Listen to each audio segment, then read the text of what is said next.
Uma boa tarde. Olá. Uma boa tarde a todos e a todas. Agradecer a vossa seleção. Isto é habitual de muitas das vezes nós agradecermos, mas hoje, atendendo à diversidade e à enorme qualidade dos outros painéis que estão a ocorrer também a esta hora, agradecer a vossa escolha e dar-vos a certeza, antes de começar, que não só foi a escolha adequada, como é uma escolha que vocês vão perceber pelo conjunto de convidados que nós temos aqui, que muito nos orgulha. Eu trago, enquanto moderador e de acordo com o que me foi pedido, trago uma pequena apresentação, que já irei fazer, mas queria-vos dar uma nota. A Catarina, que está aqui ao meu lado, está um bocadinho rouca. Eu sei que nós estamos a viver um tempo difícil. Ela fez 2 testes. Portanto, não há qualquer dificuldade nem qualquer problema. Portanto, só vos dar esta...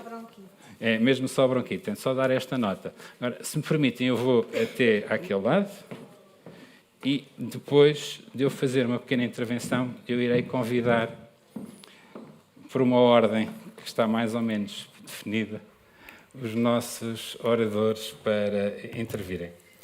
Enquanto moderador e enquanto administrador da Misericórdia de Lisboa, eu fiz aqui uma pequena apresentação e estas palavras, de algum modo, vão ao encontro do que a Sra. Ministra, na inauguração e na sessão de abertura da sessão de hoje, identificou.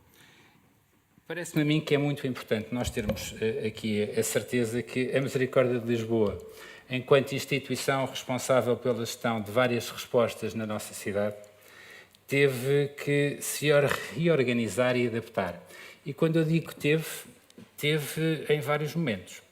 Teve antes de nós termos o fatídico dia da sexta-feira em que o Sr. Primeiro-Ministro anuncia, mas fundamentalmente, se me permitem, eu acho que aí é que é muito importante reconhecer, nós tivemos o dever e a necessidade de nos readaptar todos os dias após ser decretado o estado de emergência e todos os dias tivemos que encontrar soluções que grande parte das vezes só foi possível de ocorrer, não só devido à enorme dimensão e à enorme qualidade que têm os profissionais da Misericórdia, como, acima de tudo, há algo que nós hoje estamos aqui a partilhar, mas, se me permitem, é eventualmente a constatação de todo aquele trabalho pioneiro que andámos a falar e a conversar durante um conjunto de tempo, da governação partilhada, da cogovernação, desta necessidade que, no primeiro momento de efetiva crise, foi a evidência concreta de que as boas ideias e que, acima de tudo,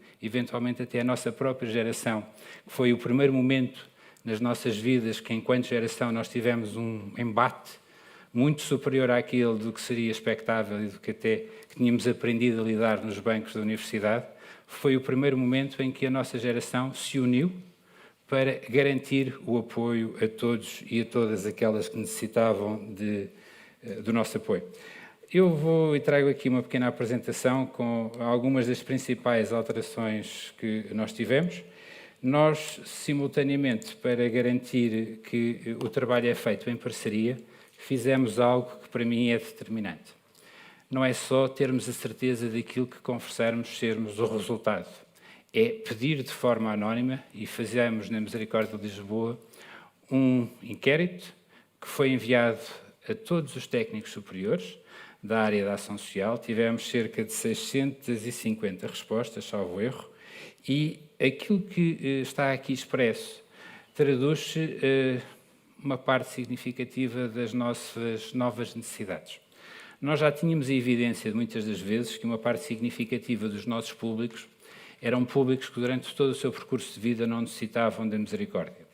E só, habitualmente, quando o Gabinete de Altas Sociais dos Centros Hospitalares de Lisboa nos contactava, é que nós tínhamos que encontrar a forma de explicar a todos o que é que era a governação integrada e que não compete à misericórdia realizar sozinha um conjunto de atos que, muitas das vezes, para não dizer sempre, tem que envolver as famílias e tem que envolver a comunidade. E este traço, se me permitem que eu expresse aqui da comunidade, é algo determinante, não só numa cidade como a cidade de Lisboa, em que tem um conjunto de freguesias com realidades completamente diferentes. Nós temos, eventualmente, na cidade de Lisboa, e espero que não seja uma surpresa para alguns dos presentes, na avaliação que nós temos, há pelo menos uma freguesia que não é completamente urbana, que ainda é de algum modo periurbana, que é a freguesia de Santa Clara, que está na transição dos concelhos na coroa norte da cidade, em que nós vimos alguns hábitos e algumas formas de vida que são determinantes nesta outra forma de nos reorganizar. Mais à frente eu trarei aqui uma ideia mais daqueles momentos em que todos nós nos unimos para resolver um dos principais problemas, que foi quando numa auge havia um surto de Covid e quando nesse momento todas as organizações da comunidade se envolveram com a coordenação, obviamente, da segurança da ARS, mas muito perto com a Junta de Freguesia, a Câmara Municipal, e todos nós conseguimos fazer, num fim de semana, praticamente o milagre de fazer os testes a toda a população, e toda a população eram mais de 700 pessoas, e a Sra. Ministra disse de manhã, importa sempre realçar aqui, há um conjunto de momentos em que nós não estávamos preparados. E naquele momento em que nós não temos sequer testes suficientes para fazer a todos, só com a ideia da colaboração e da governação integrada é que nós conseguimos ultrapassar as dificuldades que tínhamos no dia-a-dia. Agora, não é obviamente de estranhar que este resultado traga um agravamento das necessidades. E este agravamento das necessidades, de algum modo, está associado àquelas duas situações que estão aqui de lado, às alterações familiares. Muitas das vezes as próprias famílias passaram a partilhar demasiadas horas, demasiado tempo do próprio espaço da casa. E estas dificuldades também têm uma outra necessidade de nós conseguirmos conciliar e partilhar tudo. Agora, as causas do desemprego, naqueles que são os grupos principais de foco e de intervenção da misericórdia, são determinantes. Deixem-me, não está aqui nesta apresentação, mas é um elemento que muito nos preocupa. Do conjunto dos novos desempregados da cidade de Lisboa, e nós temos, daqueles que são os nossos públicos, cerca de 7.000 pessoas, lamentavelmente para nós, destas 7.000 pessoas, cerca de 68% não concluíram ao nível de escolaridade superior ao da 4ª classe. E isto na cidade de Lisboa, hoje, olhando para a diversidade que existe, é todo um outro mundo que nós não estamos habituados a lidar, é todo um outro mundo com os quais nós não convivemos no dia-a-dia, mas que são determinantes para que todas as formas de inclusão na cidade tenham necessariamente como modelo metodológico de intervenção a ideia da governação e da colaboração e da governação integrada. Porque só assim é que nós conseguimos ter pontos, conseguir ter parcerias, conseguir ter alguém que partilha connosco uma parte do problema. E as situações mais frágeis a nível social não são resolvidas por uma única entidade, mesmo que essa entidade se chame Misericórdia de Lisboa. E daí agradecer a intervenção de todos, e este todos é desde muitas das vezes o centro paroquial àquele que é o mais improvável parceiro que nós temos na sociedade e que temos na vizinhança, que pode ser o senhor da mercearia, como pode ser o taxista, que muitas das vezes tem um papel determinante para todos estes processos de coesão. No slide seguinte, nós temos seis matérias em que aprendemos que com a pandemia tínhamos que alterar e as 6 mudanças organizacionais que tivemos que fazer. Elas estão aqui expressas. Eu habitualmente não gosto de ler aquilo que vocês sabem e que leem melhor do que eu, por isso costumo fazer as intervenções desta forma. Agora, o que nos podemos questionar é o que é que estes pontos trouxeram ao nível da inovação. E ao nível da inovação, nós tivemos muitas das vezes inovação que foi criada de forma espontânea e depois temos, como a Sra. Ministra identificou de manhã, um conjunto de matérias em que nós nos unimos porque tínhamos um problema para resolver ao cidadão e essa resposta podia não ser a perfeita, mas era a resposta possível e mais adequada naquele momento. E depois todos nós, com a nossa capacidade única e invulgar de sermos portugueses, conseguimos melhorar tudo aquilo que ocorria. Agora, permitam-me dar aqui 3 ou 4 matérias que na cidade de Lisboa são de fazer. Primeiro, o esforço que a rede social de Lisboa fez para conjugar as respostas. É um esforço assinalável. Nós somos mais de 500 organizações na cidade, na rede social, mas não é pelo facto de sermos mais de 500 que é impressionante. O que é impressionante é a capacidade de partilha que existiu em cada um dos territórios, em que muitas das vezes, de uma forma absolutamente lúcida, as pessoas faziam algo que não é habitual. É demonstrarem aos outros que a sua organização tem algum nível de deficiência que não conseguia comatar. Permitam-me que vos dê uma nota e que vos puxe, por favor, a memória. Nós, no dia 20, dia 21, dia 22 de março do ano passado, grande parte de nós ficou sem equipas. Ficou sem equipas e as equipas estavam em casa. Nós tivemos, e aqui estão algumas das mulheres e alguns dos homens, apesar de sermos poucos na sala os homens, mas temos algumas das mulheres que foram determinantes para que a Misericórdia de Lisboa continuasse a garantir o apoio domiciliário a mais de 2.500 pessoas. E quando nós imaginamos que no dia-a-dia esta é uma operação difícil, imaginem a fragilidade que é, quando uma parte significativa dos colaboradores achavam que podiam apanhar Covid por situações que não estavam demonstradas, mas que o medo era basicamente endémico. E se não fosse esta capacidade única que as pessoas revelaram, nós teríamos tido uma dificuldade bastante forte. Eu há pouco estava-vos a identificar como um dos exemplos o da Vila das Galinheiras, na Alta, em que foi a colaboração entre a PSP, a ARS, a Associação de Moradores, as organizações locais, muitas das vezes os familiares que não residiam no espaço, mas que são de algum modo os cuidadores informais, como no resto da cidade, mesmo que seja aquela cidade mais forte a nível de recursos materiais, foi aquele momento que nós identificamos como um momento em que se conseguimos fazer isto aqui, conseguimos fazer em todo lado. Eu há pouco estava a brincar com o Zé, que o Zé já não me via, já não falávamos há uns tempos, mas a última vez que eu e o Zé estivemos envolvidos num processo foi, se calhar, o primeiro momento de maior desafio que nós tivemos na Misericórdia. Foi o primeiro com a pensão Luanda, que a maior parte de vocês poderá não dizer grande coisa, mas quando eu vos falo a seguir no Ai Que Bom, alguns de vocês recordam-se, porque continuamente na televisão tivemos dias e dias e dias com surtos de pessoas positivas em pensões, pessoas que vieram para Portugal na procura de um espaço de segurança, muitas das vezes, e que estavam a cargo do Estado e que, de um momento para o outro, nós tivemos que encontrar a forma a que elas próprias tivessem acesso livre, seguro, ao Sistema Nacional de Saúde, e fomos nós uma parte do apoio que se conseguiu garantir para que todos aqueles cidadãos tivessem o mesmo apoio que qualquer outro na cidade de Lisboa. Agora, dar-vos nota também de uma matéria que nós tivemos enquanto gestão colaborativa que envolve as juntas de freguesia. Uma parte significativa dos nossos idosos, ainda hoje, não têm a segurança absoluta de vir para a rua. Mas durante o período do Covid, só tinha a segurança absoluta de não sair de casa. E próprios filhos diziam aos pais para não saírem de casa. Garantia-se grande parte das coisas junto da sua residência. A determinado momento começámos a ter evidências que o isolamento e a falta de convívio estava a provocar um conjunto de fragilidades nas pessoas que era necessário combater.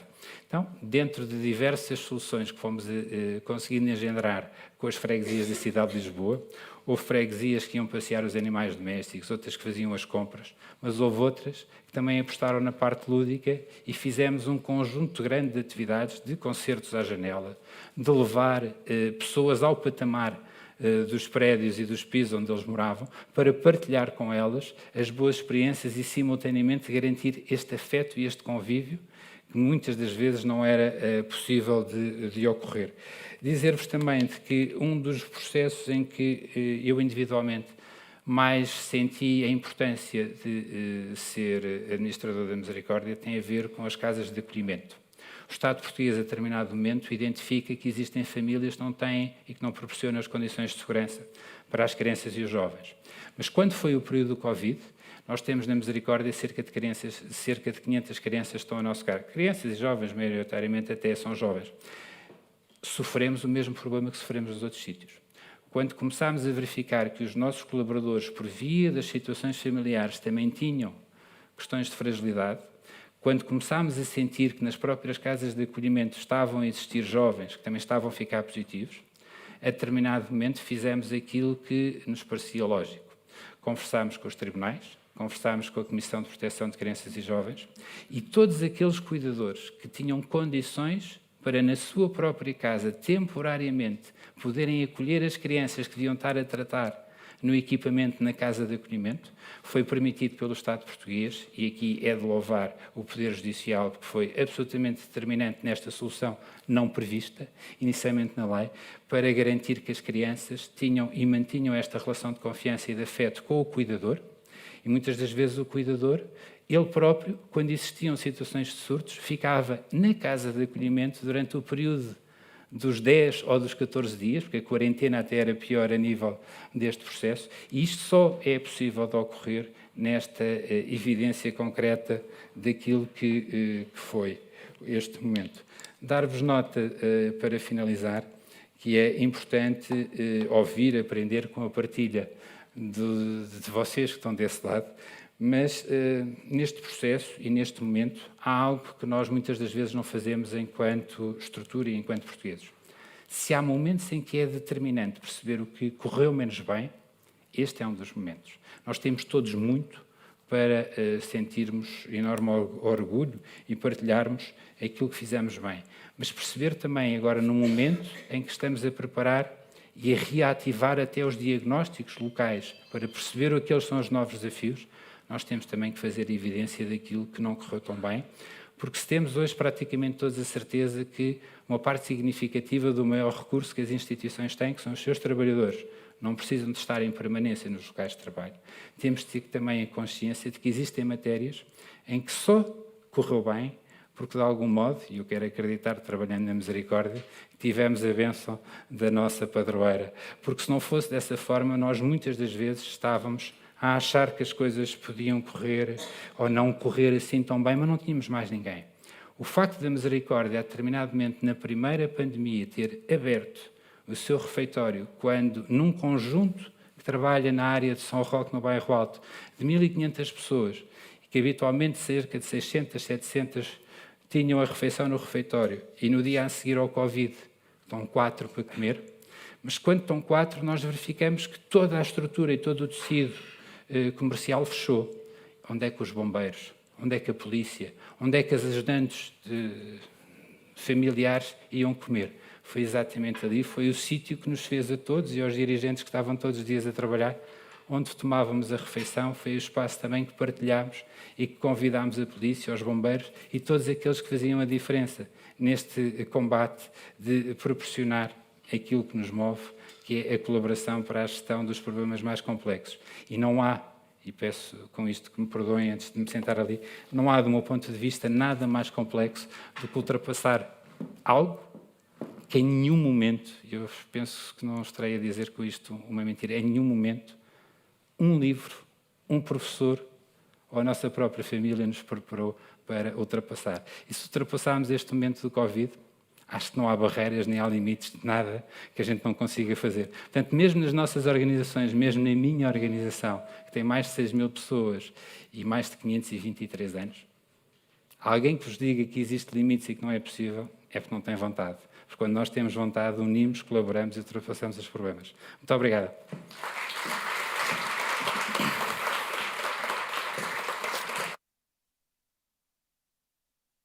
Depois de ouvirem, de algum modo, uma expressão ou uma forma muito curta daquilo que ocorreu em Lisboa, se me permitem, eu vou iniciar aqui a ronda pela nossa visitante e autarca de uma cidade lindíssima, que é Vila Nova de Gaia, nossa vereadora Marina, a quem convido e lhe peço uma pequena apresentação e que nos possa dizer o que é que em Gaia e o que é que, pessoalmente, nós aprendemos ao nível da gestão das respostas sociais e o que é que existe também enquanto autarquia, fundamentalmente, se calhar até isso, como é que a própria autarquia Gaia, sendo uma centralidade, qual é que foi a forma de se reorganizar, havendo uma distância até a nível administrativo daquilo que é o território do Conselho, porque é um território e um Conselho muito extenso, belíssimo, mas com fragilidades diferentes, seja na Foz do Douro ou seja mais atrás. Muito obrigada. Antes de mais, quero agradecer à equipa do Dr. Rui Marques. Ele não está aqui neste momento na sala, mas por esta oportunidade é uma pessoa que eu reconheço e que de quem eu tenho muito carinho, que tem feito um trabalho em Vila Nova de Gaia extraordinário e que mais uma vez convidou a Câmara de Vila Nova de Gaia para estar presente num momento como este. Depois cumprimentar todos os meus, todo este painel, dizer que é uma honra poder partilhar este painel com convidados como tão ilustres. E cumprimentar-vos a todos, naturalmente. Permitam-me que faça um cumprimento especial a alguns dos profissionais de Vila Nova de Gaia que vieram de longe para, mais uma vez, participarem num momento em que falamos de colaboração e falamos de coisas tão importantes como aquela que estamos aqui hoje a partilhar.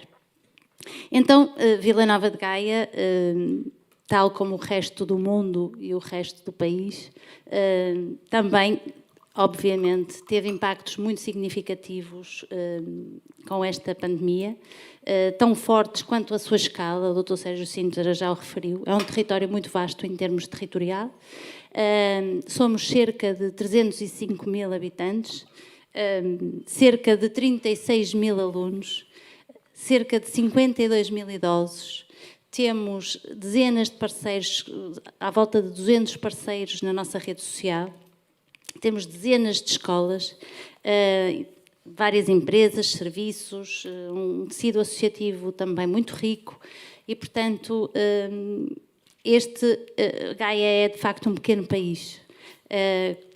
E este foi, claro, um tempo de muitas incertezas, um tempo de muitos desafios, de novas exigências, de questões emergentes, eu diria, não todos os meses, nem todas as semanas, mas a toda a hora. Nós fomos confrontados com desafios quase de hora a hora, porque, tal como disse o Dr. Sérgio, ninguém estava preparado para aquilo que aconteceu.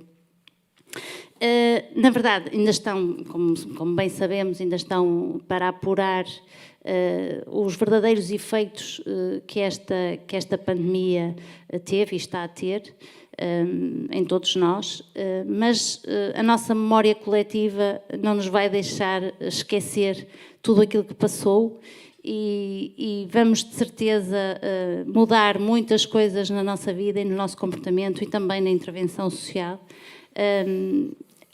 Nós hoje já estamos a perceber que aprendemos muita coisa com a pandemia, que desaprendemos, entretanto, mas de certeza que há muitas outras que nós vamos conseguir aproveitar para melhorar a nossa intervenção. Foi, de facto, uma experiência muito rica que eu creio que, como nenhum outro momento, reforçou os nossos laços institucionais, os nossos laços pessoais, os nossos laços familiares, e que trouxe à tona o melhor que o ser humano pode ter, a sua adaptabilidade, a solidariedade, e isto, a sua força, e isto acho que é um resultado que todos nós teremos, de certeza, experiências para contar. A Câmara de Gaia teve, de facto, que se reorganizar.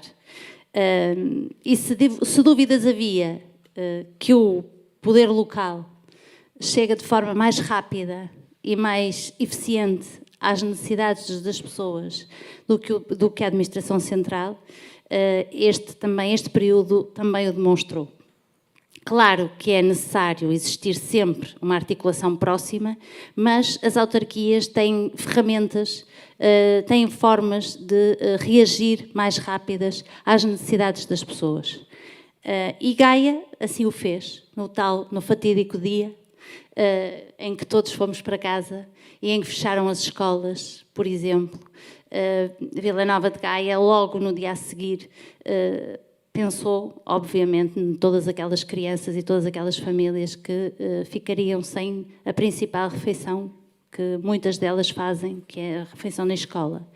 E foi incrível perceber que os pais, as associações de pais, logo desde o primeiro momento, nos contactaram para nos dizer que estamos aqui e as escolas fecham, mas nós vamos confeccionar as refeições e vamos continuar, se a Câmara assim o decidir, e vamos continuar a providenciar as refeições a estes meninos.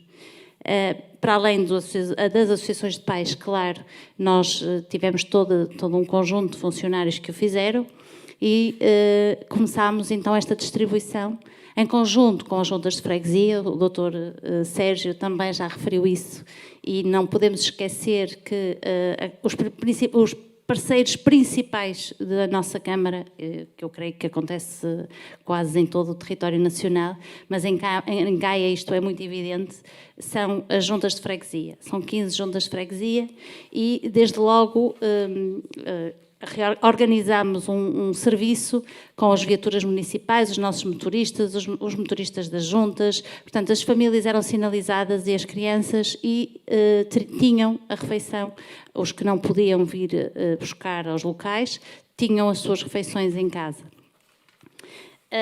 Também esta iniciativa, este momento, contou também com outra coisa incrível, foram muitas coisas incríveis, mas de facto a sociedade civil também desde o primeiro momento se mobilizou e fez chegar à autarquia a sua disponibilidade. Pessoas de várias formações, nós criámos uma base de dados com mais de 500 pessoas, com diferentes formações, como já disse, e começámos também na distribuição dos kits alimentares e, para além disso, criámos uma linha de apoio psicológico, aproveitando as pessoas da formação da área da psicologia, uma linha que foi absolutamente determinante para, não só para prestar este apoio via telefone, mas também para sinalizar, no fundo, algumas situações que estariam mais isoladas e que foram descobertas, se é que podemos dizer assim, através deste contacto telefónico. Também criámos call centers em todas as juntas de freguesia, mais uma vez, com voluntários apenas, muitos voluntários, a quem demos um telefone, um guião, uma informação sobre tudo aquilo que tinham disponível no território e foram contactadas todos os gaienses. Eu diria que, se não foram todos, foram a maioria deles, foram de certeza contactados com esta informação, de onde podiam recorrer aos vários serviços, mas também, mais uma vez, tal como a linha de psicologia, onde se foi possível detectar muitas situações que estavam a carecer naquele momento de maior atenção e de maior apoio. A Câmara também, desde logo, disponibilizou os equipamentos municipais para a realização dos testes, portanto, quer os pavilhões desportivos, edifícios da Câmara Municipal. Contratou uma equipa de enfermeiros e uma equipa de cerca de 15 enfermeiros e começou desde logo a testar, financiando todo o processo. E começou a testar todos os lares residenciais, quer que seja de pessoas idosas, lares residenciais de pessoas com deficiência, lares de infância e juventude, todos os utentes e todos os colaboradores. Portanto, foi uma ação que demorou algum tempo, mas que foi feita. Também disponibilizámos as nossas viaturas municipais, desde o primeiro momento, para a saúde, para os centros de saúde, para o hospital, para que os profissionais de saúde pudessem deslocar-se com maior facilidade. Temos em Gaia um hostel num parque biológico e também o disponibilizámos de imediato ao hospital para fazer um hotel positivo, para aquelas pessoas que, estando positivas, não podiam estar no domicílio porque existiam outras pessoas e, portanto, ali o hospital fazia a gestão direta deste equipamento. Claro, depois também fizemos aquilo que toda a gente fez, distribuímos os equipamentos de proteção individual, que naquela altura, se bem se lembra, eram muito caros e muito difíceis de adquirir, e nós fizemos essa distribuição por todos os equipamentos do nosso Conselho. Inclusivamente, aprovámos em reunião de Câmara 5.000 euros para cada uma instituição em equipamentos de proteção individual dos lares residenciais.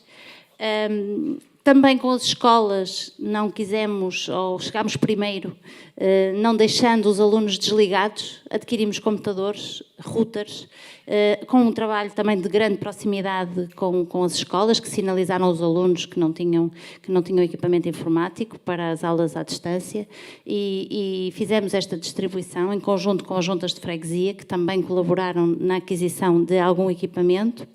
E, para além disso, disponibilizámos também os nossos motoristas para a distribuição de fichas escolares. As escolas, no fundo, tinham as suas práticas das fichas escolares e os nossos motoristas iam à casa das crianças levar as fichas e, passada uma semana, recolhiam as da semana anterior e levavam as novas fichas.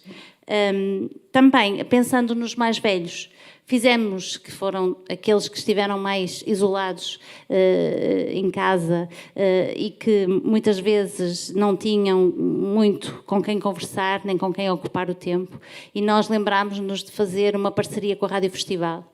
E tivemos um programa de rádio com a Rádio Festival, em que os idosos eram convidados a contar as suas histórias de vida e partilharem as suas histórias, em pedirem músicas, em partilharem uma série de informação e onde também pudemos, através daquele meio, informar sobre o que é que estava a passar, como é que podiam ter apoio, como é que podiam ter ajuda.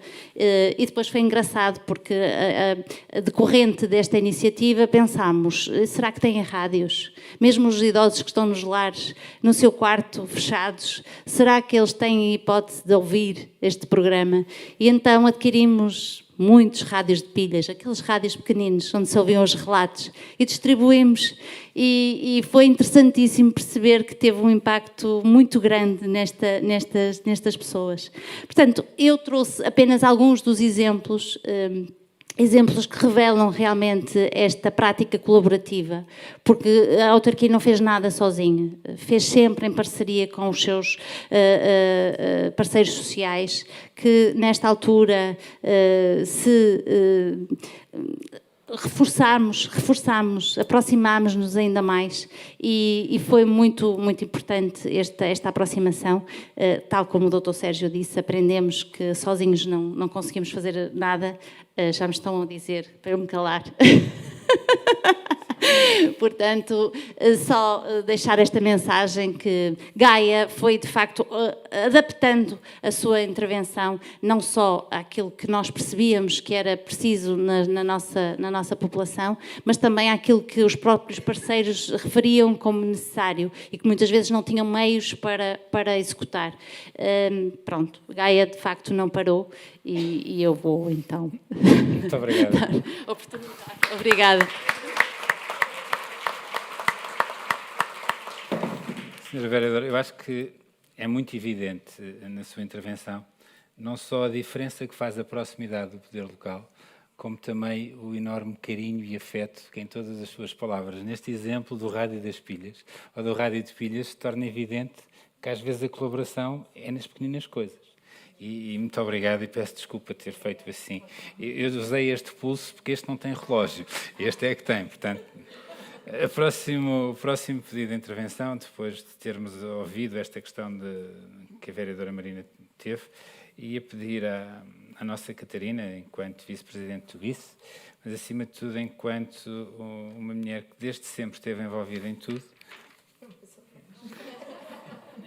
Se há alguém com quem eu posso aprender é com ela. Posso aprender com todos, obviamente, mas só de ouvir muitas das vezes eu tenho a capacidade de evitar erros que a experiência que a Catarina tem nos transmite sempre. Mas quais é que foram os maiores constrangimentos ou aprendizagens nas respostas à população e às comunidades que integram as pessoas mais vulneráveis que vocês tiverem enquanto isso? Porque se nós em Lisboa estamos a falar de um bocadinho assim, que temos um conjunto de organizações ainda robustas, como a própria Misericórdia, a nível do país, eu acho que a Catarina todos os dias faz milagres para ter as pessoas a dar apoio. Catarina. Obrigada, Sérgio. Sérgio envergonha-me, não aprende nada comigo, eu é que aprendo com ele. Eu queria, antes de mais, agradecer ao Rui Marques e ao IPAV e ao Govinto a oportunidade de estar aqui. Já noutras oportunidades e noutros momentos da minha vida colaborei com o Govinto. Acho que a questão da governação integrada é uma questão que sempre fez sentido, mas acho que hoje em dia, depois desta experiência que todos passamos, faz ainda mais sentido e percebemos a visão que o que o Rui Marques e que o G20 tiveram sempre relativamente a esta matéria, porque se ela fazia sentido, hoje faz 20 vezes mais sentido e só demonstra que é a visão certa e que devemos continuar a apostar nela. Eu digo-vos que esta talvez tenha sido a experiência mais fantástica da minha vida, e eu acho que da minha e de todos e todas nós, porque nós, como país que somos, e eu acho que isto tem muito a ver com o nosso país, tivemos uma capacidade incrível, incrível, de atuar num momento tão difícil respondendo às pessoas. Tivemos aqui o exemplo do município de Gaia, a quem eu dou os parabéns, mas sei que se replicou em muitos outros exemplos no país de municípios que, de acordo com as suas experiências, com a sua realidade, souberam adaptar-se àquele momento, e são experiências diferentes porque as realidades são também elas muito diferentes, mas posso-vos dizer que acho que nós somos um país que fomos extremamente bem-sucedidos e sucedidas, e agora falando da área social neste combate. E acho que a questão dos idosos é a questão, estou a olhar para a Paula, é a questão mais central naquilo que é a demonstração da nossa capacidade e na nossa capacidade de evitar que não acontecesse em Portugal o que aconteceu em Espanha, o que aconteceu em Itália e o que aconteceu noutros países, de haver pessoas idosas mortas dentro das instituições e dos lares, e que quando chegavam lá estava tudo de pernas para o ar, pessoas vivas ao lado de pessoas mortas, histórias horríveis. Em Portugal não foi assim. Em Portugal tivemos coisas que correram menos bem, é verdade, mas na generalidade nós tivemos uma resposta extraordinária. E essa resposta extraordinária deve-se à colaboração que já existia antes, que se chama modelo de cooperação. O nosso modelo de cooperação da Segurança Social e da Santa Casa da Misericórdia de Lisboa, no caso de Lisboa, com o setor social, foi determinante neste processo. O papel do setor social, das IPSS, para generalizar, mas onde incluo as misericórdias e as cooperativas e as SERCIs e todas as instituições e as mutualidades, o setor social teve, de facto, uma capacidade de intervenção extraordinária. Isto deve-se a muitos anos de trabalho que vem de trás. Deve-se ao trabalho que fizemos na cooperação, nesta colaboração que sempre existiu há muitos anos, desde a década de 80 que foi melhorando, mas também às redes sociais que o Sérgio aqui já falou. E as redes sociais tiveram a possibilidade de, através daquilo que é uma das suas funções e que muitas vezes não é rentabilizada, que é a rentabilização de recursos da comunidade. Porque as redes sociais não servem só para fazer planeamento, nem para fazer umas reuniões que estão lá na legislação que têm que ser feitas. As redes sociais têm um papel que pode ser muito mais ainda potenciado de rentabilização de recursos na comunidade e de articulação e de uma governação integrada de um território. E eu queria dizer isto porque eu sou grande fã das redes sociais e acho que a potencialidade das redes ainda está aquém daquilo que pode vir a ser. Mas a verdade é que esta experiência do Covid nos deu um impulso que acho que não devemos largar, devemos agarrar e levar para a frente, porque estamos no caminho certo, na minha opinião, no que tem a ver com a governação e com a rentabilização dos recursos nos territórios. Também vos queria dizer que há outra área onde eu acho que nós evoluímos extraordinariamente, a relação da área social com a área da saúde e com a proteção civil. O trabalho que foi feito ao nível das comissões de proteção civil deste país, com a articulação com todas estas entidades, e claro com os municípios e com outras entidades que também por vezes estavam presentes, mas esta articulação é uma articulação que eu acho que nós temos que saber ganhar para o futuro. Nós, por exemplo, para dar um exemplo, podia dar muitos, mas ao nível, por exemplo, da detecção de lares ilegais, o trabalho que foi feito é um trabalho que nos serve de referência para aquilo que temos que fazer agora a seguir. E esta é uma das coisas que vos queria dizer, é que nós, com esta articulação e esta capacidade de trabalhar em conjunto, também trouxemos ao de cima um conjunto de desafios, que eu não gosto de falar de problemas, gosto de falar de desafios. Trouxe-nos um conjunto de desafios estruturais que nós agora temos para resolver. Porque nós tivemos o Covid, é verdade, arregaçámos as mangas, fizemos como ninguém faz melhor que os portugueses e as portuguesas, que é desenrascarmos e fazermos as coisas acontecer, e fomos fantásticos, mas agora temos um conjunto de problemas estruturais que temos que conseguir resolver. E o Programa de Recuperação e Resiliência nasce exatamente para podermos apoiar, desenvolver e construir respostas estruturais, respostas aos problemas estruturais, aos desafios estruturais, que nos permitem, se houver outra crise, que esperemos que não, mas se houver outro grave problema como o do Covid, conseguirmos fazer melhor face a essa dificuldade. E, portanto, temos que saber hoje juntar estas dimensões.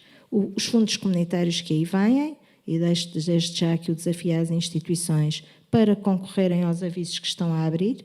Estão a abrir vários, vão abrir muitos, concorram, porque é a possibilidade de termos forma de nos capacitarmos enquanto setor social neste país. Isto parece-me determinante.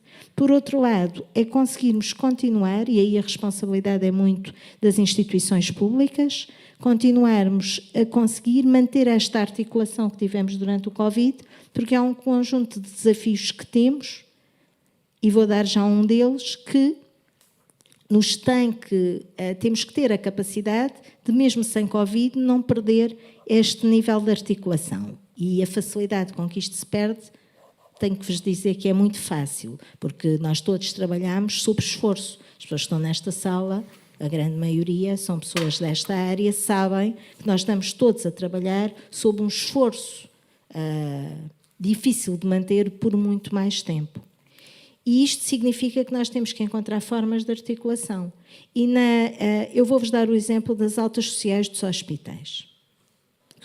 Aliás, o Sérgio já falou delas e, por exemplo, nós, Instituto de Segurança Social, com a Misericórdia, houve um momento em que nos tivemos que articular do ponto de vista dos critérios para o apoio, porque não tínhamos critérios iguais. Lá está, articulámos-nos. Criámos uma forma de facilitar mais rapidamente essa resposta, porque na cidade de Lisboa a responsabilidade é da Santa Casa. E fizemos isso.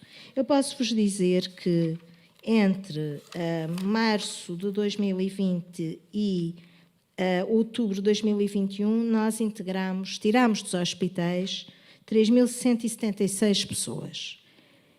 Com alturas em que houve picos doidos. Por exemplo, faz agora um ano, em novembro do ano passado, no norte do país, os hospitais estavam a ficar completamente entupidos por doentes Covid e foi preciso fazer uma alavancagem financeira e fazer um esforço muito grande para tirar pessoas. Isto é extraordinário, mas posso-vos dizer que hoje estamos a discutir como é que vamos manter esta resposta de uma forma permanente, porque o desafio é imenso. Porque a rotatividade das pessoas nos hospitais é muito grande, não é? As pessoas estão pouco tempo no hospital, entram e saem.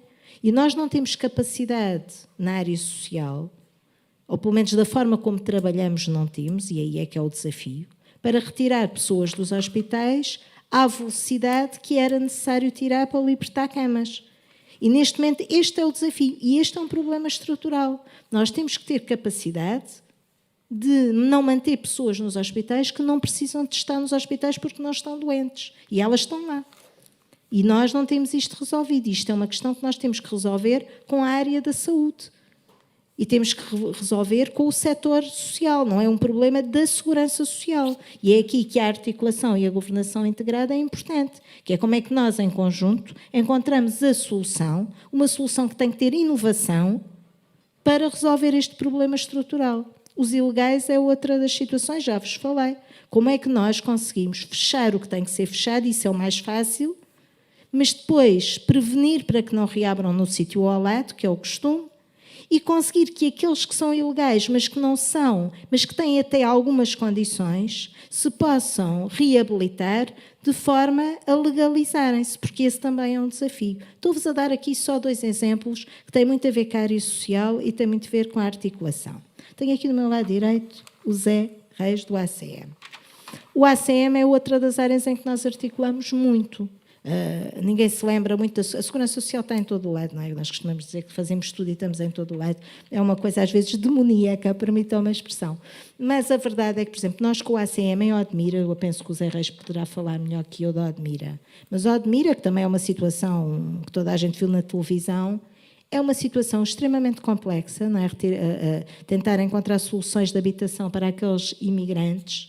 E, de facto, a articulação, o trabalho articulado entre a ACT, a Segurança Social, o ACM e o município foi um trabalho imenso, um trabalho importante. E esse trabalho só foi possível porque houve esta articulação, mas não foi porque o Covid agora acalmou que deixamos de ter um problema em Odmira. Nós continuamos a ter um problema em Odmira. E nós temos que saber enfrentar esse problema, como continuamos a ter um problema em Lisboa. Aliás, o Sérgio, não o vou deixar falar sobre o assunto, mas temos um problema em Lisboa grave com a questão dos refugiados e da resposta aos refugiados, que hoje é muito diferente do que era a questão há uns anos atrás, porque depois também, às vezes, os fenómenos sociais temos que ter esta capacidade de responder rapidamente, que é responder a problemas emergentes, a problemas que há uns anos não existiam e, portanto, termos a capacidade de nos articularmos, de nos organizarmos e de coletivamente ir respondendo aos problemas. Eu não me queria alongar mais, queria-vos apenas dizer o seguinte. Dei aqui alguns exemplos, podia dar muitos mais exemplos. Podia-vos falar das brigadas de intervenção rápida que foram criadas de um dia para a noite. Sim. E nós ativamos 503 profissionais em todo o país em 3 ou 4 meses que tiveram nos lares a responder aos surtos, aquilo que vos falava antes, que somos um exemplo na Europa.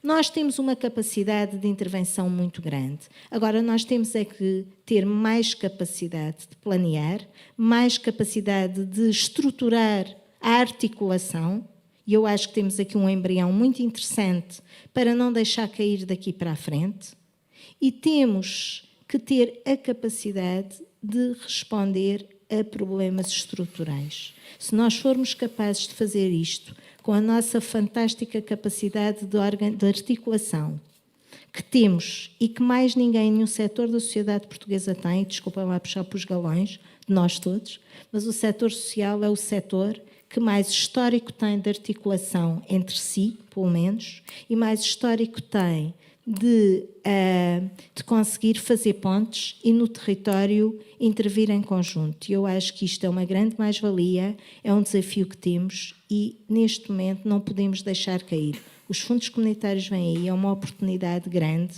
mas não podemos agora relaxar depois do Covid, que também não sabemos se não vêm aí mais algumas coisas, e, sobretudo, irmos aprendendo e fazendo mais e melhor e combatendo estes desafios que surgem sempre com determinação, entusiasmo e sempre com o foco de fazer com que as pessoas que vivem no nosso país e que têm mais fragilidades, respondendo aqui ao Sérgio, possam viver mais e melhor. E termino só dizendo-vos isto. Eu tenho um sonho. Eu trabalho todos os dias para um sonho que tenho desde que pai dos 20 anos, que é ter um país em que todas as pessoas, independentemente de onde vivem, seja na Ilha no Corvo, em Vinhais ou em Lisboa, e em qualquer sítio de Lisboa, tenham a mesma oportunidade. Não basta ter igualdade de direitos, temos que ter igualdade de oportunidades. E as igualdades de oportunidades criam-se e está em cada um e em cada uma de nós fazer a nossa parte todos os dias para que todas as pessoas tenham essas oportunidades e que não existam pessoas mais vulneráveis ou pessoas menos vulneráveis sem uma oportunidade igual de combater essa vulnerabilidade. E a governação integrada é, de facto, um caminho muito importante para atingir este objetivo. Obrigada. Obrigado. Vocês agora percebem porque é que eu disse no início que aprendia com a Catarina só de ouvir. Não só aprendo, como, acima de tudo, continuo a manter acesa a minha chama da utopia, que a gente consegue resolver tudo com esta visão.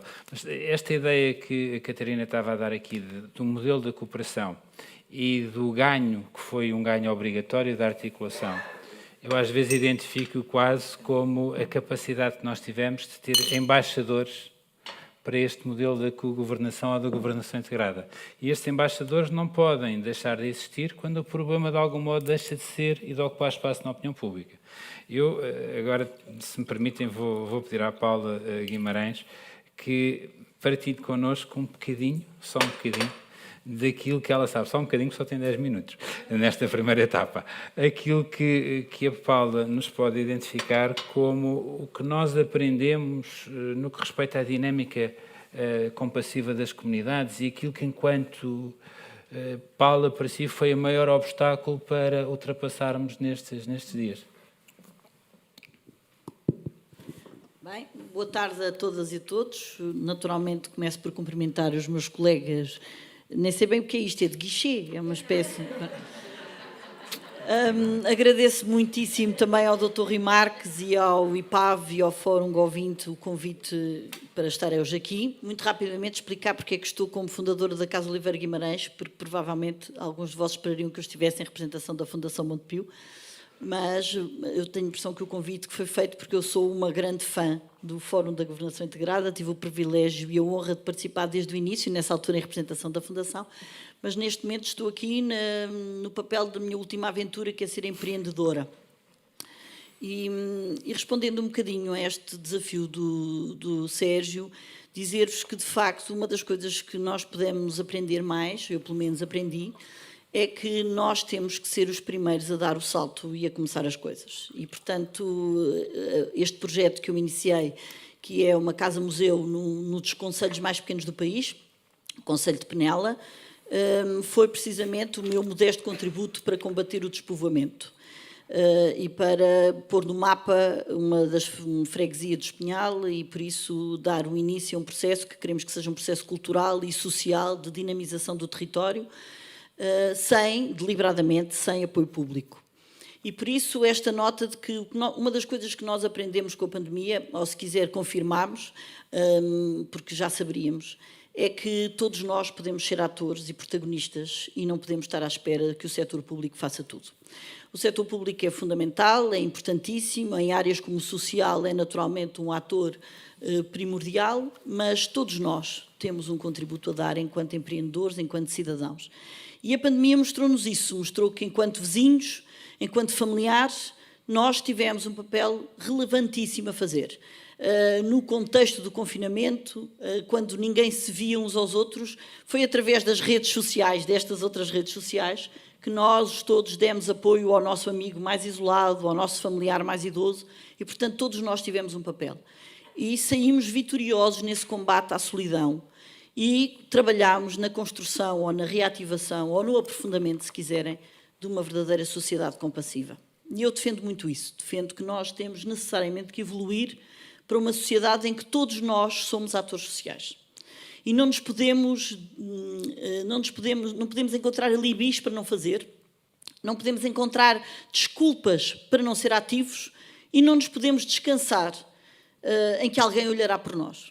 E que esse olhar será o da autarquia, ou será do Instituto de Segurança Social, ou será da ACM, será de todos, mas nós somos fundamentais, cada um de nós, para fazer essa profunda mudança. Essa é talvez a aprendizagem. Portanto, a comunidade, o crescimento da comunidade, e no meu projeto, ele rapidamente deixou de ser o meu projeto para ser o projeto da freguesia, com a criação de um grupo de voluntários extraordinário que faz o projeto avançar. E esta noção de que nós podemos contagiar positivamente quem nos está próximo e fazer com que, subitamente, aquilo que é uma ideia de uma pessoa passe a ser um projeto coletivo. E isso é colaboração, e isso é governação integrada. Quando as coisas deixam de ser responsabilidade de um só, de uma pessoa ou de uma instituição, e passam a ser um desafio, um desígnio de uma comunidade inteira. A este propósito surgem outras aprendizagens que fazemos, ou pelo menos, volto a repetir, eu fiz neste contexto, porque tive a ocasião durante o confinamento de estudar, de aprender, de participar em muitos fóruns e, portanto, o confinamento também foi, no meu caso, um processo de autoconhecimento e de autoaprendizagem. E uma das coisas que sai claramente é a necessidade de nós revermos os modelos de governo das organizações do campo social. Nós precisamos de instituições que valorizem cada vez mais a opinião, não só dos seus trabalhadores, mas também dos seus beneficiários. Isso é uma coisa evidente. Nós não podemos continuar, e felizmente estamos nesse caminho, continuar a termos instituições em que os beneficiários não são parte ativa na definição do plano de ação, na definição das metas a atingir. E, portanto, nós temos cada vez mais de trabalhar o envolvimento das partes interessadas na área social. Outra questão que me parece relevante é a intervenção centrada na pessoa. Se alguma coisa saiu da pandemia, foi esta necessidade de que os destinatários da intervenção no social são o que é mais relevante e o que é mais importante. E, sendo assim, a questão dos direitos dos clientes das respostas sociais, já sabem que é a minha bandeira, não consigo deixar de falar no tema, isto é absolutamente fundamental. A pandemia ensinou-nos muitas coisas, mas também trouxe ao de cima muitas ineficiências, designadamente neste capítulo. Na obtenção do consentimento informado dos clientes das instituições para a intervenção de saúde, na forma como, por exemplo, a questão das altas, como é que são preparadas as altas, muitas vezes sem o envolvimento dos próprios, com o consentimento obtido junto de pessoas que não têm legitimidade para isso. E, portanto, também durante este tempo da pandemia, curiosamente, vieram ao de cima alguma da legislação mais relevante em Portugal para a defesa dos direitos das pessoas mais vulneráveis.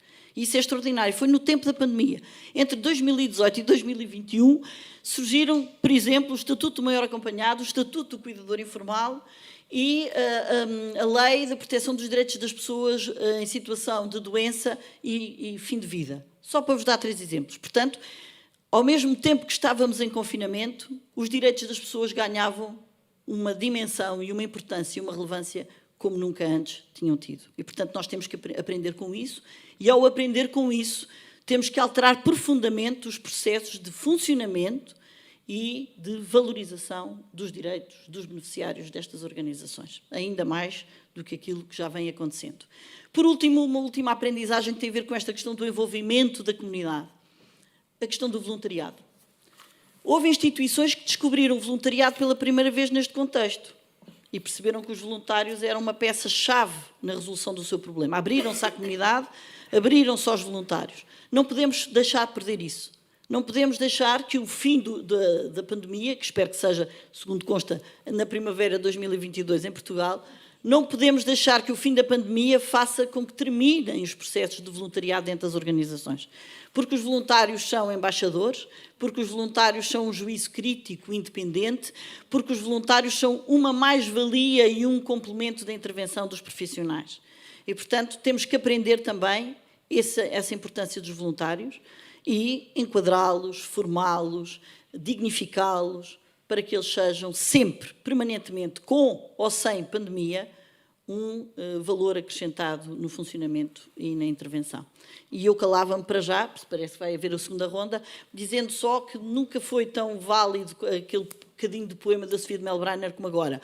Vimos, ouvimos e lemos e não podemos ignorar. E, na minha opinião, o que não podemos ignorar no fim deste processo são as pessoas. Elas são o mais importante no social. E, às vezes, os processos tornam-se autofágicos e as pessoas acabam por ser um bem colateral. Isso não pode acontecer outra vez. Obrigada. Muito obrigado.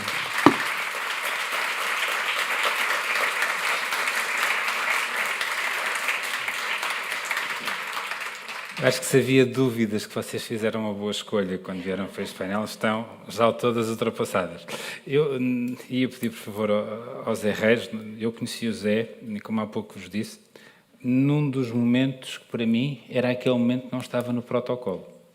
Nós tínhamos, de algum modo, feito um protocolo de atuação dentro daquilo que era possível nos primeiros dias antes de ser decretado o estado de emergência em Portugal, e eu, com sinceridade, não tinha, dentro das milhares de coisas que estavam, identificado que iria não só ter um dos maiores desafios para responder, numa primeira fase, à Pensão Luanda, ao facto de um conjunto muito ainda significativo de pessoas viverem em alojamentos coletivos, mas alojamentos coletivos que, em alguns dos casos, são organizados com o apoio de Estados democráticos que enviam para Portugal os seus cidadãos para serem tratados.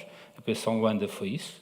E depois ver a capacidade com que todos aqueles que escolhem Portugal como o país que é o destino para a sua proteção dos direitos humanos e das suas liberdades, que num processo de recurso judicial, porque o Estado português numa primeira fase não evidencia objetivamente dados para que nos seja atribuído uma autorização de residência permanente, que eles, nesse momento, tivessem que encontrar soluções, e nessa solução nós tivemos o Equibom, que nos virou completamente do avesso. De um dia para o outro, na mesma instalação, tínhamos mais de 200 pessoas, potencialmente todas positivas, e aquelas que não estavam tinham que estar em quarentena.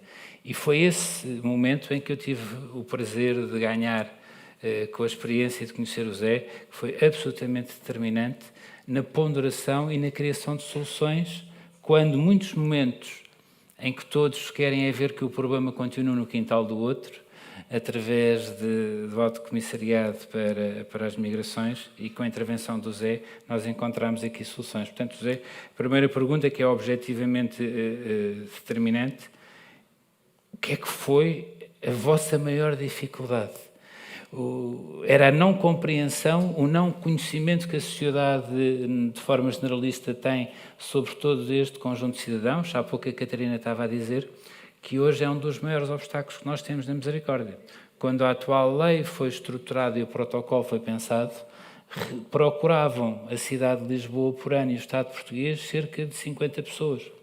Hoje, no ano passado, tivemos menos, mas em 2019 tivemos mais de 1.300 pessoas que procuraram Portugal como este destino para a sua proteção. Zé, aquilo que nos podes ensinar, e nós precisamos todos de aprender, isso eu tenho a certeza. Boa tarde a todos. Muito obrigado pelo convite. É uma honra para mim estar aqui entre vós. E de facto, acho que escolheram bem a sala. E eu, tendo sido o último, já pouco mais tenho a dizer. Mas vou tentar acrescentar aqui alguma coisa daquilo que foi aqui a minha experiência, designadamente neste momento particularmente importante. Eu penso que foi um momento mais do que grave, foi importante, porque também serviu para trazer ao de cima aquilo que nós já sabíamos há muito tempo e muitas vezes não quisemos ver com os olhos de ver, e foi preciso uma pandemia para evidenciar de tal forma o ponto da situação que foi impossível ignorar e foi obrigatório agir. Portanto, eu olho para a pandemia até como... mas eu sou assim, eu olho para a pandemia como uma oportunidade, foi uma oportunidade. Foi algo positivo e eu consigo tirar algo positivo desta pandemia porque obrigou-nos, por exemplo, a aprender que era obrigatório trabalharmos em conjunto. Nós fomos obrigados a trabalhar todos em conjunto. E tivemos a felicidade de todos termos aprendido isso ao mesmo tempo. E eu, naquele momento, partilhando aqui só uma história prévia, eu trabalhei durante 20 anos na Direção-Geral de Organização e Serviços Prisionais e tinha iniciado funções a 2 de março de 2020 no Conselho Diretivo. no Conselho Diretivo do Alto Comissariado para as Migrações. Portanto, estava altamente preparado para tudo o que fosse essas vicissitudes que vieram a ocorrer depois disso. Mas também, felizmente, tinha tido, ao longo desses 20 anos anteriores, também experiência no mundo associativo. E, felizmente, também sou filho de imigrantes, sou descendente de imigrantes, faço parte da tal primeira geração dos descendentes de imigrantes, e desde cedo que enquanto dirigente associativo, sempre estive muito ligado a estas questões do social. Portanto, apesar da minha curta experiência no Conselho Diretivo do Alto Comissariado para as Migrações, havia já algum capital na parte pro bono que nós devemos fazer e que eu acho que cada um de nós deve fazer na medida daquilo que são as suas possibilidades para tentar melhorar aquilo que está à nossa volta. Isto para além daquela questão depois da tal governança maior que deve acontecer e que o Estado deve ter aqui um papel importante. Bem, mas ali, quando nos deparámos com cerca de 200 pessoas que tinham que ser ajudadas e às quais tinham que ser dadas alguma resposta, foi fundamental esta articulação entre os vários atores que já foram aqui várias vezes referidos, e nós, enquanto Alto Comissariado para as Migrações, tivemos aqui um papel de pivô, penso eu.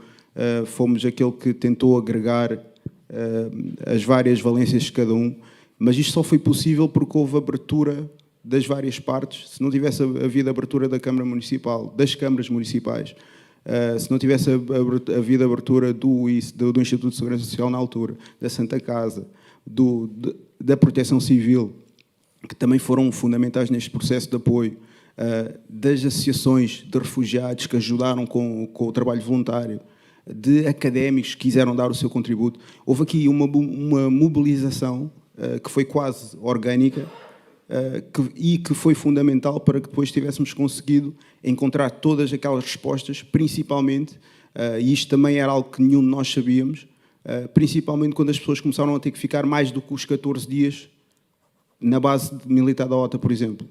Porque havia aqui uma questão de dar resposta às necessidades que as pessoas foram deslocadas para a base militar sentiam, coisas simples, o simples maço de cigarros, por exemplo, não é?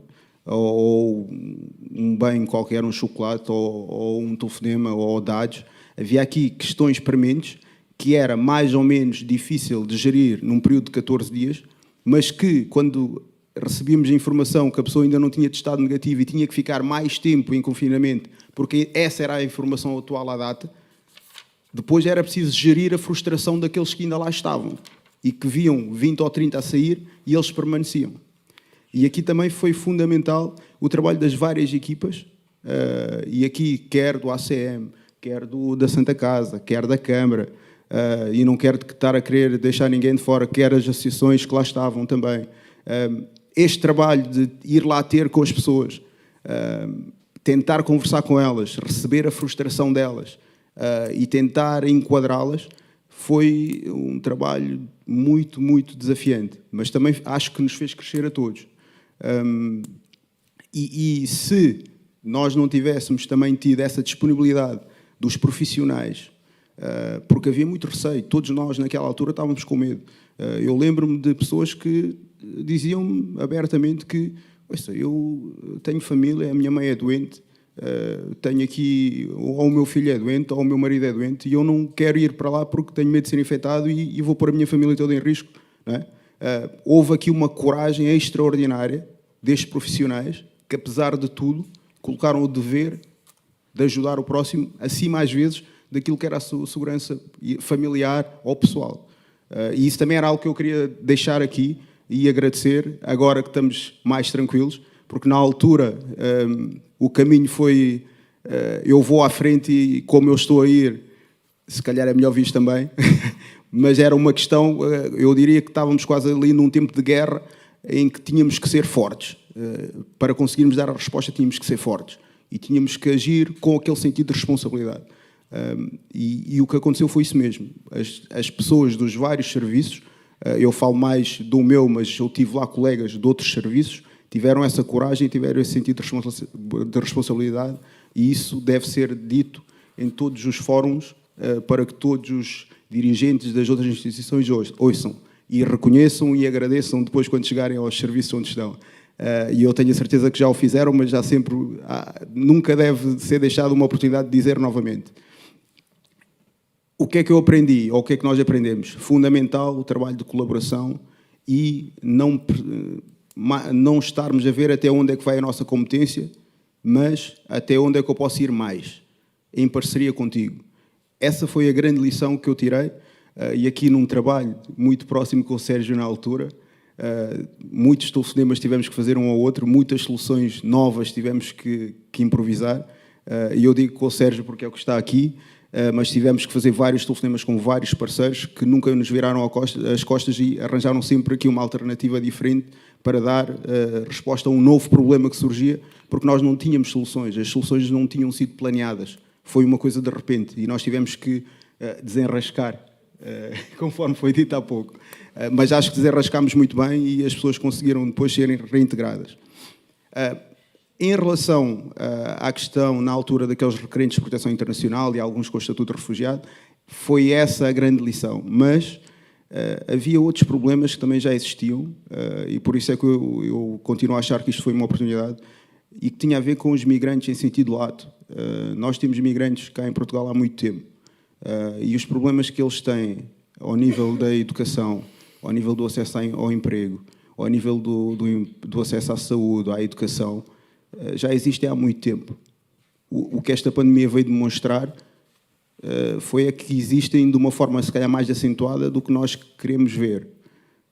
E eu estava a falar da questão dos migrantes, mas eu não posso esquecer a questão dos portugueses ciganos. cujos problemas também foram ainda mais evidenciados, se calhar, em algumas matérias. E aqui, trazendo um pouco aquilo que foi a experiência também que nós tivemos em várias valências, tivemos que ir a Estremoz resolver uma situação de um bairro muito complicado, muito degradado, com uma comunidade cigana, em que era preciso fazer testagens. E se não tivesse havido, novamente, este trabalho de articulação com a Câmara, com a Proteção Civil, com a Cruz Vermelha Portuguesa na altura, teria sido impossível chegar lá. E quando eu falo nisto, lembro-me de outra figura que é fundamental e que eu tenho a certeza que todos vós já ouviram falar ou já trabalharam com elas, que são os mediadores interculturais. Estas pessoas, muitas vezes, eles próprios descendentes de migrantes ou pessoas ciganas, tiveram e têm tido um papel importantíssimo nesta osmose que deve haver entre os vários serviços e este trazer equilíbrio de um lado para o outro. Muitas vezes são eles que conseguem abrir a porta de um lado e são eles que conseguem descodificar aquilo que para aquela pessoa é inacessível. E vice-versa, porque muitas vezes são estes mediadores que também conseguem desconstruir algumas crenças e mitos que nós aqui, do alto da nossa sabedoria, às vezes pensamos que é assim, e é preciso alguém que nós aceitemos, não é? Porque nós não aceitamos a informação de toda a gente, não é? E este mediador, felizmente, tem o tal estatuto que nos permite que, pelo menos, deixa-me ouvir o que é que ele tem a dizer, e muitas vezes ele é fundamental para ajudar-nos a perceber melhor o outro. Portanto, vós, enquanto profissionais, também trabalhem de perto com esses mediadores interculturais, porque vai ser uma mais-valia para o desempenho das vossas funções. E essa era outra matéria que eu acho que era importante deixar aqui. Não queria deixar de referir, já estás-me a olhar assim dessa maneira, já percebi. Nem é preciso olhar para o relógio, já viram? Não queria deixar de referir o trabalho que os programas escolhas, que estão espalhados a nível nacional, tiveram também nesta fase de pandemia. Muitos projetos escolhas, com os seus técnicos, e a trabalhar, porque atravessámos aqui uma fase de transição entre uma geração e outra, às vezes a trabalhar de forma voluntária, conseguiram arranjar maneira de fazer chegar, por exemplo, os materiais escolares às crianças e jovens que estavam em zonas que não tinham acesso à internet ou que nem tinham luz, ou que os pais não tinham a possibilidade de ter portáteis ou tablets. E foram estas pessoas que foram lá aos locais, aos bairros, às barracas, e levaram e trouxeram e apoiaram essas crianças. Por isso, eu acho que esse papel também deve ser referenciado e foi fundamental. E para já, são estas as coisas que eu me lembro. Pode ser que na segunda ronda me lembre de mais alguma coisa. Obrigado.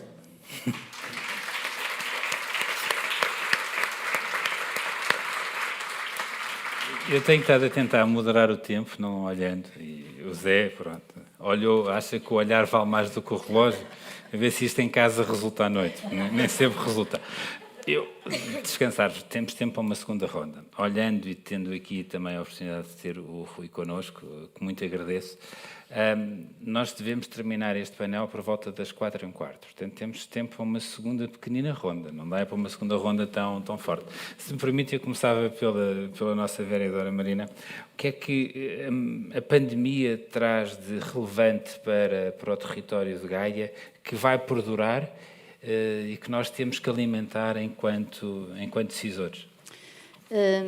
Traz, sem dúvida, uma economia social forte, a par também com um Serviço Nacional forte de Saúde, forte.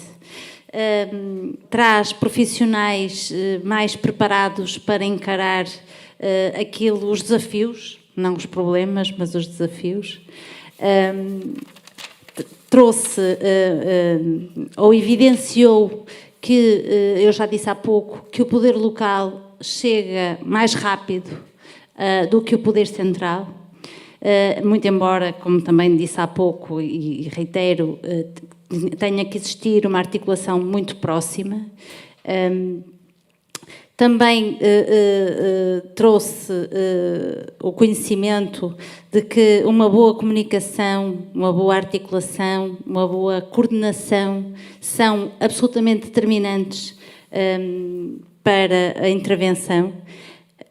E nós podemos ter o exemplo da vacinação e do Sr. Almirante Gouveia e Mel e do trabalho que fez, provou exatamente isto, que esta a coordenação e a comunicação entre todos é absolutamente determinante.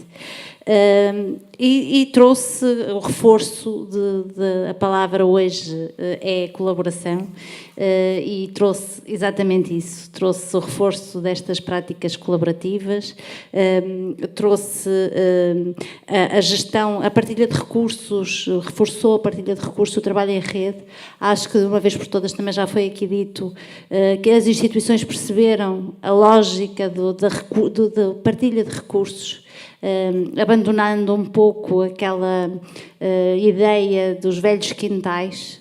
As instituições perceberam que, naquele momento, que não tinham resposta imediata para um determinado problema, que a instituição que estava mais próxima poderia ajudar, e eu acho que isto é uma prática que vai perdurar entre nós. E, de uma forma muito resumida, eu acho que já trouxe muita coisa, já trouxe muita diferença, não apenas na teoria, naquilo que nós tantas vezes referimos quando falamos destas coisas, mas trouxe a prática, e eu acho que isto são coisas que não se devem perder e não devemos deixar perder, e de uma forma resumida, o mais possível. Muito obrigado, Marina. Catarina, as aprendizagens que a Segurança Social retira desta articulação e do trabalho conjunto podem-se expressar de que forma para o futuro?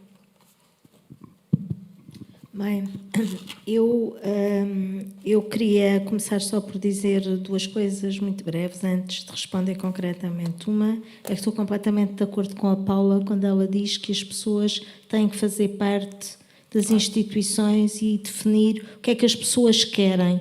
Eu lembro-me sempre de um dos lares, já não me lembro qual era, na altura da pandemia, de idosos que foram retirados de um lar, já não me lembro qual era, mas de ler ou de ver na televisão uma senhora que dizia que tinha sido muito bem tratada, que tinha corrido tudo muito bem, mas que ela queria coisas que não podia ter.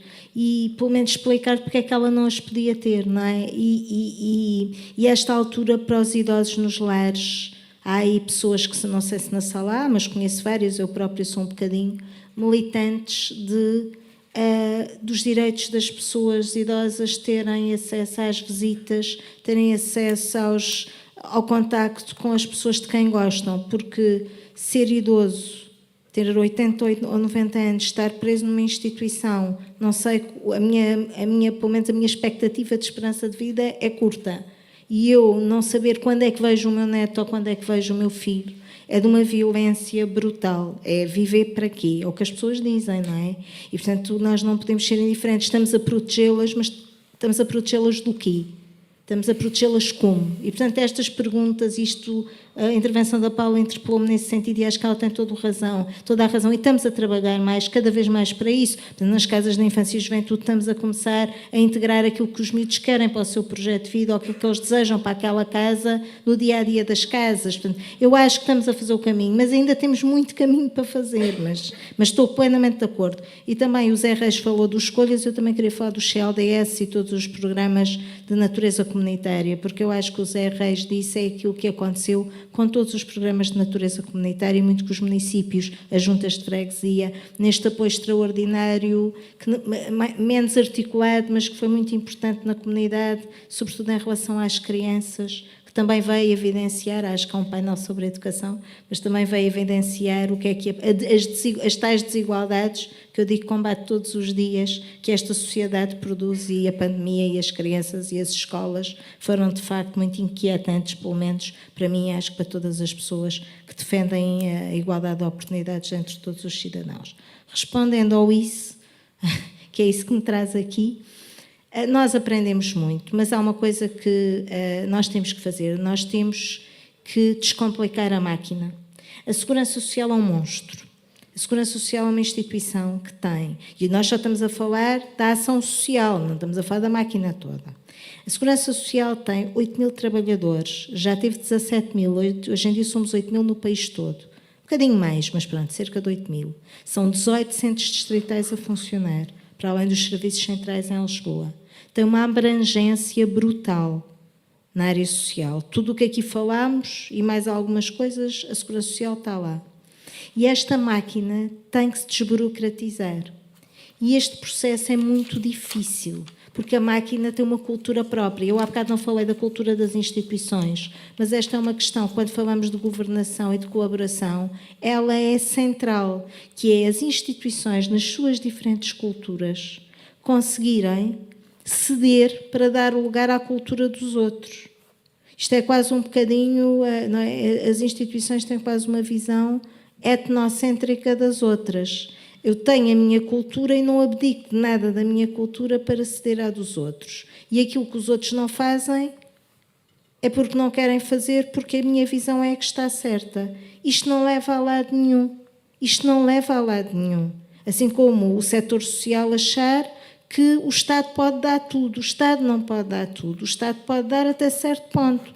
É verdade que o papel do setor social e da sociedade civil é reivindicar, acho que devem reivindicar, mas percebendo que o seu papel é reivindicar e o papel do Estado é responder e corresponder até onde pode ir, numa lógica daquilo que pode dar ao bem comum. E eu acho que se todos percebermos as regras do jogo, nós certamente iremos mais longe. Ou seja, o que é que eu quero dizer com isto? Eu acho que a Segurança Social aprendeu que tem que ouvir os outros, ou pelo menos se não aprendeu, totalmente aprendeu em parte, que tem que ouvir as outras instituições e tem que ceder espaço da sua teimosia, chamemos-lhe assim, para que possamos colaborar mais e atingir o objetivo, que é que responder melhor às necessidades dos cidadãos. Portanto, eu acho que esta é a grande aprendizagem da Segurança Social neste processo.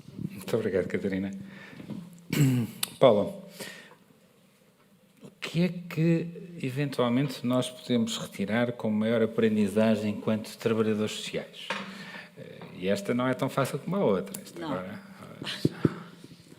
Bem, podemos aprender a ser mais humildes, pegando um bocadinho naquilo que a Catarina estava a dizer. Temos que ser mais humildes, temos que ter respeito pela intervenção e pelo contributo dos outros, não só numa perspectiva interdisciplinar, mas numa perspectiva empática, não é? Trazendo aqui, e o Rui, que está na sala, não me deixará fazer má figura, trazendo para aqui um Ubuntu, temos que olhar os outros como se fôssemos nós e, portanto, temos essa noção. E depois temos que ter confiança que a colaboração e a governação integrada podem ajudar-nos muito enquanto trabalhadores sociais. Porquê? Porque é um indutor de transparência. Uma verdadeira colaboração e governação integrada impede a corrupção, pura e simplesmente. E, portanto, protege-nos a nós todos, como trabalhadores sociais, de sermos manipulados em qualquer jogo de influências. Segundo, uma verdadeira colaboração e governação integrada é um território de cidadania e democracia, em que todos valem o mesmo e, portanto, todos têm uma voz. Qualquer que seja o setor de onde vêm e qualquer que seja o patamar hierárquico em que se encontram. E isso também nos reforça a nós, enquanto trabalhadores sociais, que muitas vezes somos maniatados por estruturas hierárquicas que não nos deixam dizer o que pensamos nem fazer o que achamos que deve ser feito. Por outro lado, também a colaboração e a governação integrada são um espaço de aprendizagem permanente e isso é fundamental para qualquer trabalhador social, porque se nós não aprendemos, não sabemos fazer melhor. Aprender não só com as várias dimensões e com as várias formações, porque aqui há um portfólio muito vasto de pessoas que trabalham na área social, mas principalmente trabalhar, aprender, ouvir e aprender com as pessoas a quem nós destinamos, a quem nós servimos. Porque o nosso trabalho enquanto trabalhadores sociais é servir. E às vezes esquecemos um bocadinho disso, tão preocupados que estamos no nosso posicionamento na estrutura organizacional a que pertencemos. E, portanto, eu diria que o que aprendemos com a pandemia e o que aprendemos com a governação integrada é que temos de trabalhar todos em conjunto para servir o nosso próximo. Muito obrigado.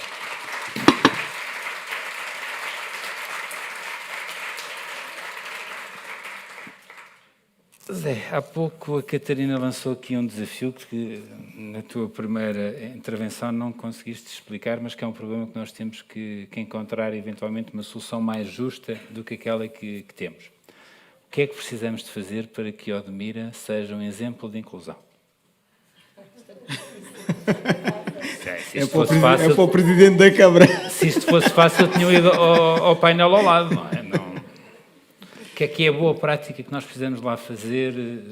Bem, eu não querendo fazer aqui de ser o Presidente da Câmara, eu acho que existem já algumas boas práticas em Odmira. E vou-me tentar lembrar de algumas respostas que já existem. Eu sei que existe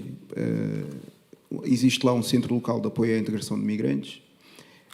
Eu sei que existe lá um projeto de escolhas. Eu sei que uma das escolas de São Teotónio, penso eu, é uma das escolas da REI, que é a Rede Educativa. Luísa, como é que é o resto? Para a Educação Intercultural. Eu sei que existe um ótimo trabalho, e eu tenho isto fresco porque vim de lá na sexta-feira. E estive a participar, por exemplo, num evento que é feito em Odmira e que envolve... Eu não sei se era a população toda lá, mas pelo menos 1/3 da população estava lá. Foi um espetáculo que foi feito com paquistaneses, a população imigrante que lá está, em conjunto com a população que já lá estava, onde anda-se por vários pontos de Odmira, com espetáculos de dança e de cultura, e que é extraordinário, e senti uma coesão entre aquela população que era diversa, extraordinária. Portanto, eu diria que existem várias coisas muito boas que estão a ser feitas em Odmira. Existe um problema para mim que é difícil, que é o da habitação. E esse para mim é que é o problema principal de Odmira. Porque no dia em que eles conseguirem resolver a questão da habitação, e quando eu digo a questão... Há outro problema, mas o principal para mim é o da habitação. Mas há um outro problema também que eu diria que tem a ver com a formação, a aprendizagem de português, porque quanto mais célere for esse processo, mais rapidamente, para mim, será depois o processo de integração e de futura inclusão daquelas pessoas. Mas o core, para mim, está ali na habitação e enquanto não arranjarem uma solução que seja possível de implementar, teremos sempre problemas ao nível da integração plena daquelas pessoas. E não só em Odmira, em qualquer parte do país. E isto é uma questão, Odmira foi muito focado naquela altura, mas existem várias outras zonas do nosso país com o mesmo problema. Não teve tanta visibilidade. Portanto, para mim, habitação, aprendizagem do português, formação, que vá ao encontro daquilo que são as necessidades profissionais também de cada área. Em Odmira há aquelas necessidades. Portanto, eu diria que se as empresas que necessitam de mão de obra, não é? E nós não nos podemos esquecer que o saldo positivo das contribuições dos migrantes é de 884 milhões por ano. O Estado gasta 114 milhões com eles. Não é? Eles contribuem mais de 1.000 milhões, portanto o nosso saldo positivo é 884 milhões. Se nós olharmos para isto desta forma, percebemos que o investimento que é necessário fazer para suprir, por exemplo, esta necessidade da habitação, é só um investimento, não é um custo. Não é? Nós, enquanto, mesmo fazendo esta visão mais racional e menos do humanismo e tudo mais, se olharmos por uma questão numérica só, se eu quero ganhar 1.000 milhões, eu tenho que investir se calhar 100 milhões. Não é? Para já é isto. Muito obrigado, Zé. Se me permitem, tentando responder ao horário, há aqui 2 momentos que eu tenho que eventualmente partilhar com vocês de uma forma muito sincera. Primeiro é a minha avaliação daquilo que aprendemos no social. Acho que enquanto comunidade, enquanto cidadãos, nós aprendemos a reconhecer e a valorizar o trabalho das técnicas da área social a um nível que grande parte da sociedade não tinha sequer a expressão. Nós, muitas das vezes, tínhamos a ideia que os colaboradores e que algumas profissões são determinantes, mas se as profissões não colaborarem, não partilharem umas com as outras, como há pouco a Catarina estava a falar, dos milagres que a Segurança Social conseguiu fazer ao retirar 3.176 pessoas, salvo erro, que tinham alta social, se nós não reconhecermos este trabalho, muitas das vezes, como o fruto e o sucesso da intervenção da técnica da ação social que está no hospital, não era possível continuar a elogiar todos os dias a intervenção da área da saúde e, obviamente, que o elogio é muito grande. Mas, na minha experiência, e permitam-me agora partilhar isto convosco, há alguém que eu tenho que destacar e que tenho um respeito muito maior do que tinha antes. Há alguém que às vezes eu identifico na Misericórdia como os verdadeiros anjos da guarda das pessoas mais vulneráveis na cidade de Lisboa, que são aquelas pessoas que são maioritariamente as pessoas invisíveis. São as pessoas mais humildes, mas são aquelas pessoas que são determinantes para garantirmos o apoio diário permanente, seja na casa das pessoas, com o apoio domiciliário, seja num lar e num centro de dia, seja também naquele apoio determinante nas infraestruturas que existem de saúde. E essas pessoas são os verdadeiros anjos da guarda que nós tivemos na cidade durante este período de pandemia. Em nenhum momento viraram a cara, em nenhum momento colocaram os seus objetivos acima do interesse e da necessidade comum. Portanto, Rui, se me permite, eu ia pedir um enorme salva de palmas para estes técnicos, que é a razão de nós estarmos aqui e do que aprendemos com o social.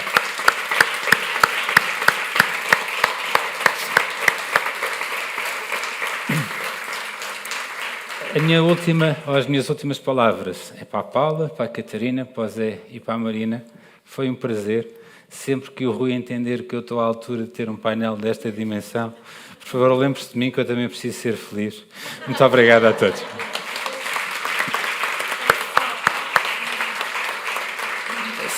A senhora vereadora tem a última palavra. Só se peço desculpa.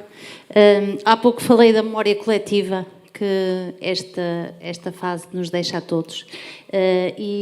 A Câmara de Vila Nova de Gaia decidiu fazer uma edição de um livro que, para além de ter o cronograma de tudo aquilo, das coisas que eu falei há pouco e de outras tantas,